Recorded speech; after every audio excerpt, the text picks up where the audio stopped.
నమస్తే అన్న, అందరికీ నమస్కారం. కువైట్ మరియు ఇండియాలో బంగారం ధరలు కుప్పకూలాయి అన్నమాట. వివరాల్లోకి వెళితే కానీ కువైట్లో వారం రోజుల కిందట, ఇండియాలో వారం రోజుల కిందట బంగారం ధరలు భారీగా పెరిగి ఉన్నాయన్నమాట. అలాగే వారం రోజుల తర్వాత మనం చూసుకుంటే కానీ 22 క్యారెట్లు భారతీయులు ఎక్కువగా కొనుగోలు చేసి 22 క్యారెట్లు 1 గ్రాము బంగారం ధర 38 దినార్ల 430 ఫిల్స్గా అయితే ఉంది. అలాగే వారం రోజుల క్రిందట, అలాగే గత నెల మనం చూసుకుంటే కానీ 22 క్యారెట్లు 45 దినార్లు కూడా ఉండేదన్నమాట. 1 గ్రాము ప్రస్తుతం 38 దినార్ల 430 ఫిల్స్కు చేరుకుందనమాట. 24 క్యారెట్ల 1 గ్రాము బంగారం ధర 41 దినారు 900 ఫిల్స్గా అయితే ఉందన్నమాట. అలాగే కువైట్లో బంగారం ధరలు రోజు రోజుకు తగ్గుతూ ఉండడంతో కొనుగోలుదారులు పెరుగుతూ ఉన్నారని చెప్పేసి మార్కెట్ వర్గాలు వెల్లడించాయి. కాబట్టి కువైట్లో ఉన్న మన భారతీయులు ఎవరైతే ఉన్నారో ప్రస్తుతానికైతే బంగారం ధరలు తగ్గాయి.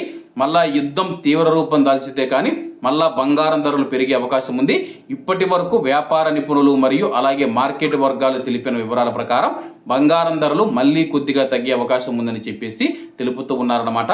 అలాగే ఇండియాలో కూడా మనం చూసుకుంటే 1 తులం బంగారం ధర 1,35,000 రూపాయలకైతే చేరుకోవడం జరిగింది. వెండి కిలో మనం చూసుకుంటే 2,60,000 రూపాయలకు చేరుకోవడం జరిగింది.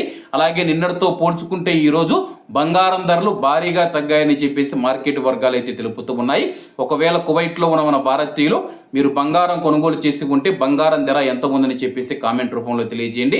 అలాగే ఇక్కడ ముఖ్యమైన విషయం ఏంటంటే కానీ భారతీయులు ఎక్కువగా కొనుగోలు చేస్తూ ఉన్న 22 క్యారెట్ల బంగారం ధర భారీగా తగ్గిందనమాట. దీంతో ఎవరికైనా జీతం వచ్చి ఉంటే, ఏదైనా మీకు బంగారం అవసరం ఉంటే కానీ ఇప్పుడే కొనిపెట్టుకోండి. ఎందుకంటే కానీ బంగారం ధర ఉన్నట్లుండి పెరుగుతుంది. కాబట్టి ఈ యొక్క విషయాన్ని మీకు తెలియజేస్తూ ఉన్నాను. కాబట్టి అందరూ బాగుండాలి, అందులో మనం ఉండాలి. అందరికీ నమస్తే అన్న, జై హింద్.